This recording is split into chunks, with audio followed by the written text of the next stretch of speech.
ورجعنا لكم مشاهدينا في الجزء الثالث من برنامجكم صباحكم مبروك والتحقت بينا الكوتش نبيله بن وحود. نبيله مرحبا بك. صباح النور مروان، شرفتينا مره اخرى في البلاطو. والتحق بي ايضا الفنان التشكيلي رضا بحراني. مرحبا بك. مرحبا. غادي نبداو معك السي رضا، واخا ليديز فيرست النساء هما الاولين، ولكن غادي نرجعوا لا سيونس دو كوتشين هذيك خصنا نتكلموا فيها مزيان. خصنا نتكونسونطرو. فوالا اكزاكتومون. السي رضا انت فنان تشكيلي وايضا كتبدع في ستريت ارت. بغيتك تكلم لي اولا على فوقاش تخيلتي راسك واحد النهار، اولا فوقاش جاتك الفكره، ولا فوقاش حسيتي بالميول ديالك لهذا العالم ديال الفن التشكيلي؟ هو موراها استوار كبيره. فاش كنت صغير كنت كنحلم ديما نرسم، نكون ديزاينر، ولكن ماشي في لاغ ولا في لا بينتور. كنت باغي نكون ديزاينر اوتوموبيل. داكور. وديزاين اوتوموبيل فاش كنت وصلت للترون في الليسي درت، من بعد درت لي زار ابليكي في الليسي. موراها بغيت ندير ليكول ديال الديزاين اوتوموبيل، ما كايناش في المغرب، دونك خصني نقلب على كاينين جوج، كاينه وحده في فرنسا وحده في نيويورك. المهم قلبت ما قدرتش، جافي با لي مويان باش ندير هاد لي زيكول، حيتاش هاد ليكول باش ديرها خص فلوس بزاف وما كانوش عندي لي مويان. صافي كملت هنا في المغرب، درت ليكول ديال لي بوزار، وفي العام الاول ديالي ديال لي بوزار درت سبيسياليزيت، قلت غادي ندير لي زار بلاستيك.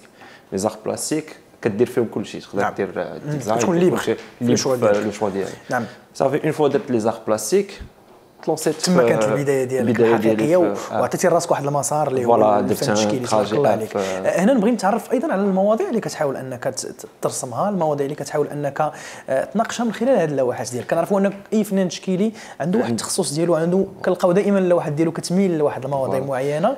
انت السي رضا شنو بالضبط المواضيع اللي كتميل؟ انا لي بورتري، كنخدم بزاف على لي بورتري، وكنخدم على لي بورتري ديال الناس الكبار. دونك كنخدم لي ديتاي ديال لي غيد. علاش؟ حيتاش كانت عندي واحد لا ريلاسيون زوينه مع جدي، و لا تيماتيك اللي بغيت نخدم عليها باش ندير ليه اوماج ديالو، يا سلام، هي لي فيو.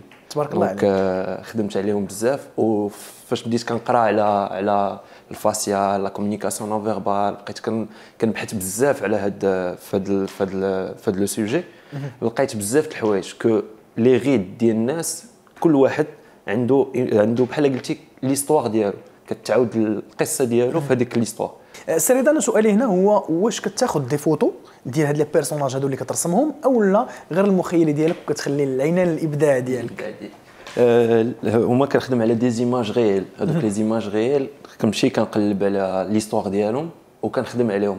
دوكو كنحاول نعرف ليستوار ديال هذاك السياد، فين كان البلاصه اللي كان فيها وداك الشيء، وكنخدم عليه سميتو افيك دي كولور اللي كيكونوا فيلينغ، ماشي دي كولور سبيسيفيك. نعم. غادي نبقاو دائما في التقنيات اللي كتشتغل عليها، دائما في هذا الفن غادي نقولوا التشخيصي، هذا الفيغوراتيف اللي كتخدم عليه.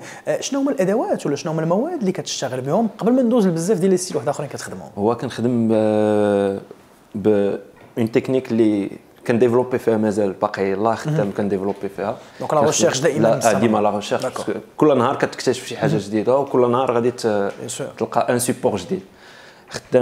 كنخدم اون سيريغرافي، كنحاول نخدم اون سيريغرافي، و او ميم طون كنخدم حتى بلا بينتور نفوق من هذيك لا سيريغرافي.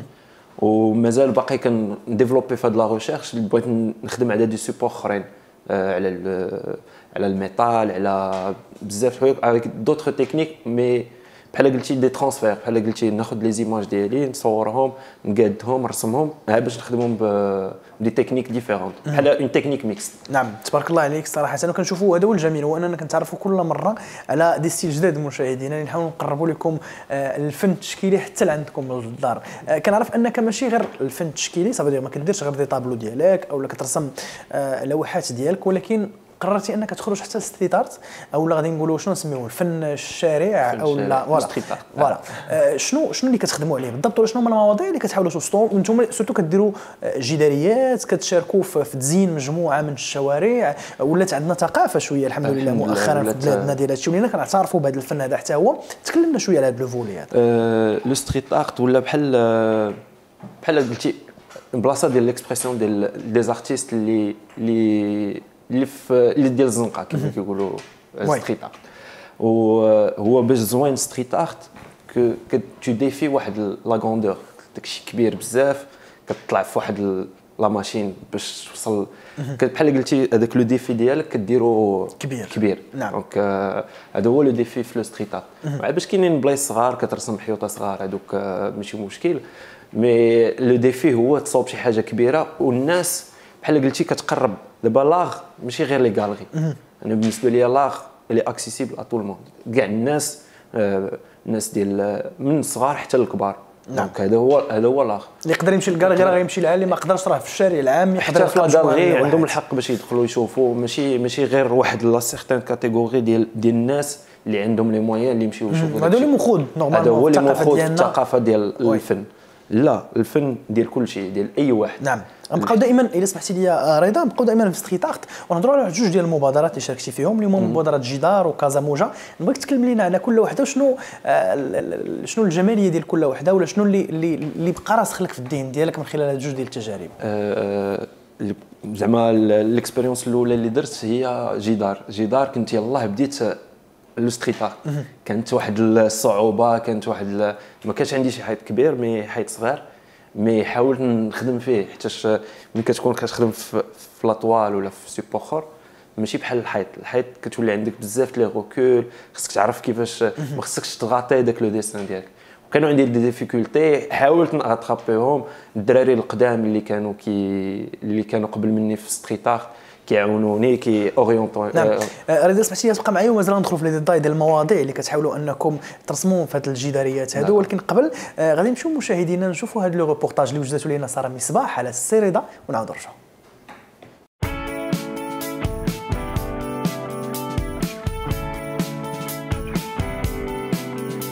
لا تكنيك اللي كنخدم عليها سي ان تكنيك اللي entre la peinture, la sérigraphie ou les couleurs. La problématique اللي خدام عليها هي لي فيو. كنخدم على الناس الكبار بزاف. خدام لو بروجي ديالي مسميه لو ريغار دون لو فيكو. لو ريغار دون لو فيكو بحال قلتي اون ترانزاكسيون ديال لي جون كيفاش كيشوفوا لي فيو و لي فيو كومون يفوا لي جون. دونك هذه لا تيماتيك اللي خدام على البروجي ديالي في لا بينتور. و لا تكنيك سي اون تكنيك اللي قديمه بزاف. دونك كتستعمل في البوب ار على ليبوك ديال البوب ار في لي زاني 80. و حاولت ندير هذيك لا تكنيك مع اون تكنيك ديالي اللي اكتشفتها مع الوقت في الكيرسوس ديالي ديال لي ريشيرش في ليكول ديال لي بوزار.